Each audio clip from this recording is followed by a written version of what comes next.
Yo, what's going on, everybody? Quancredible here, and today I'm going to bring you the chapter review for Black Clover 219. Now, this chapter I thought was really good, like really good, just because it brought together kind of what a lot of people's predictions were, like kind of what I thought would happen, kind of what other YouTubers and people on the internet that I've seen would happen. So I'm just going to do the review and give you a breakdown. So the chapter begins with a moment that a lot of people were wondering about or waiting on, with Ghost being really upset that Marie was put in danger to begin with, as well as Asta for in the moment grabbing onto Marie to save her, which is really funny. I know me as well as a lot of other people were thinking, like, where is Ghost right now? Because Marie got captured, so Ghost, this is definitely a situation for him. Anyway, after that, it basically is Nero trying to tell Yami to use this opportunity to grab Asta and escape, with Yami basically saying, like, you know, you've been with us this whole time, you're part of our crew, so, or not crew, but squad, too much One Piece. And you know, since you're a part of us, we're not going to leave you either. We're actually here for you too. And this also is followed by like scenes of some of the other members, like Magna, Finral, Vanessa Gordon and such, all of them like accepting her, saying like their own little piece about her, like they're excited to meet her and all that. And then Yami has this moment with Nero where he like puts the Black Bull's robe on her, which is like, I'm not gonna lie, I was touched. I was definitely touched by it. Yami, he just has this way of, he's such like a big burly goof that like when he does like things like this, it's hard not to be like kind of touched by it. After that, she opens up her grimoire and uses some unnamed spell and just like breaks out of these cuffs, which it just makes me wonder what is the purpose of these handcuffs, because my first thought was maybe you can't use magic with the cuffs on, but like she just used an entire spell. Like granted, she does have sealing magic, so you could argue that, oh, she only needs a little bit of sealing magic to break out of handcuffs, but like Gildre, the captain of the Purple Orcas, he's also handcuffed, and he like wouldn't he only need a little bit of permeation magic to just phase through said cuffs? It's just I don't know, but it still looked cool, which is alright. As far as what these cuffs actually do, I have no idea. And then we get another obligatory squad shot of or not all of them, but a lot of the Black Bull members, along with Nero, freshly in her robe.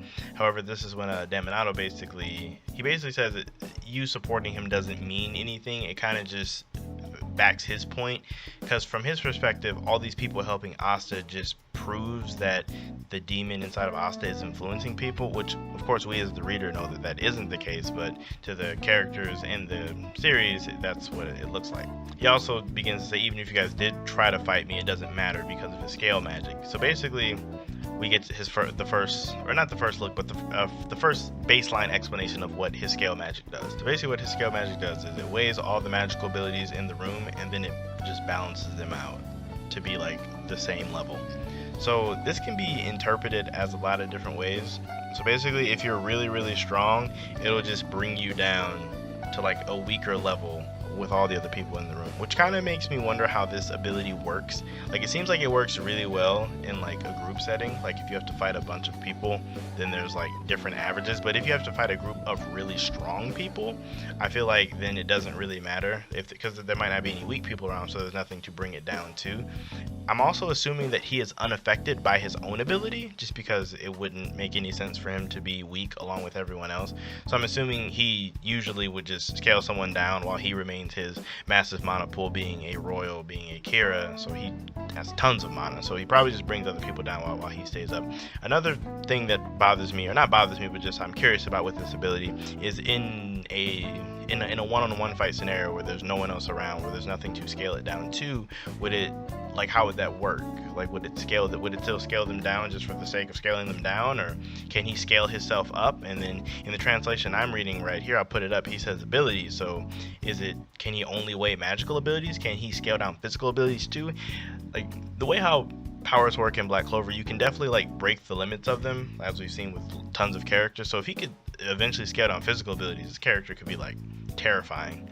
But that's enough about Daminato. But Vanessa notes that Rouge is still there, so he can't hurt them. And then Asta pulls out his other demon sword, which lets him just drain the effects of the magic in the area, which makes everybody unaffected.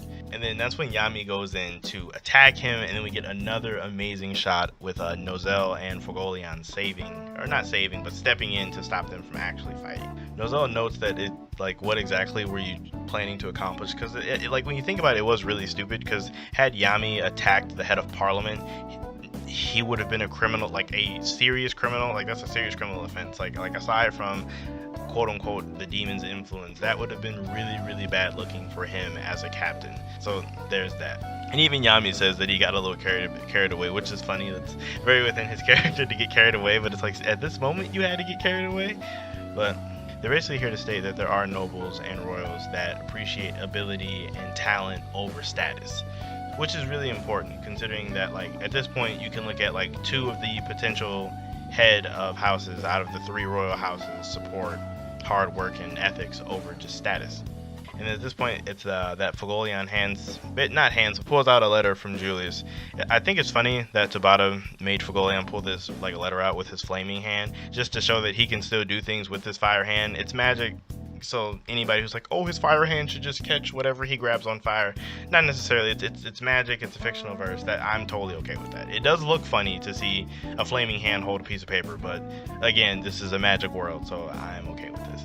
So basically, the letter is from Julius, and it says that the Black Bull Squad is to survey Asta, who is being banished from the kingdom under the suspicion of being connected to the devil, as well as search for the devil outside of the kingdom. Basically, Julius found an amazing way to incorporate everything that a lot of people were thinking, because I know I was thinking that Julius was going to have to get involved. So if you watched my review last week, I was like, Julius is going to have to step in some way, shape, or form. But I know, like, take like Josuke for example, the other guy I stream with all the time, it's a great channel, check him out. He was saying that he thinks that Fagolian or Nozel would step in or something along those lines, or Yami would fight, and essentially all these things happen. Like Nozel and Fagolian did have to step in. They were the ones who delivered the letter. Julius did have to step in. He was the one who made up this entire plan. Yami was in fact about to fight. It was like Tabata did an amazing job of incorporating everything, as well as a lot of people were thinking that the Black Bulls are going to have to flee the country, which they are fleeing the country. They're going to leave to search for the devil. So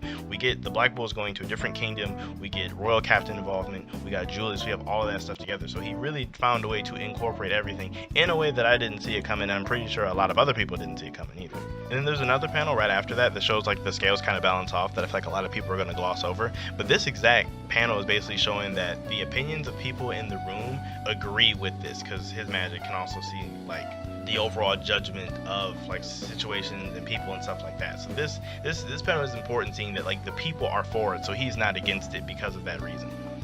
So Asta of course is still confused, and then this is just Yami saying that, you know, we're basically going on a trip to prove your innocence. So with that is the chapter. Now overall, like I said in the beginning, I love this chapter a lot for the sole reason of that it incorporated tons of other people's predictions as well as my own into the solution and where they're going from here. Now where I believe they would be going from here is I think it would make most sense to go to the Spade Kingdom, because they're the ones that are said to have like demon influence, the Demon Spade Kingdom.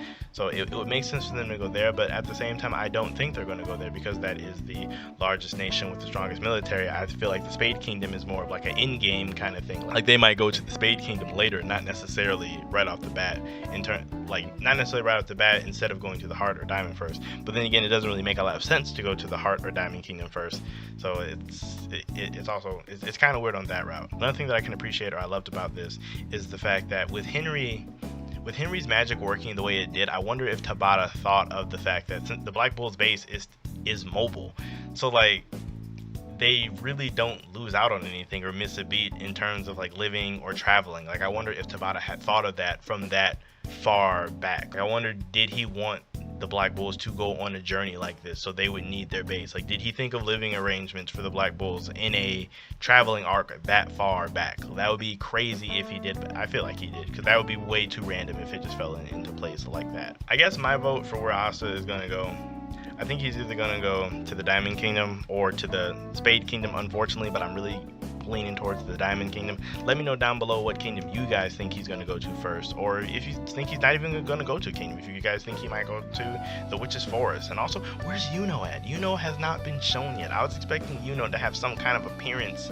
in this. If they do leave, it's weird. I don't really want Yuno to go with them, but if Yuno does go, I won't be too upset, just because I'm a huge fan of Yuno. Yeah, let me know what you guys thoughts on where's Yuno, where they're going, how you felt about the chapter. Like I said, I loved it. If you enjoyed the video, like and sub, please feel free to share, all that good stuff. I'm Quancredible, and I will catch you guys in my next video.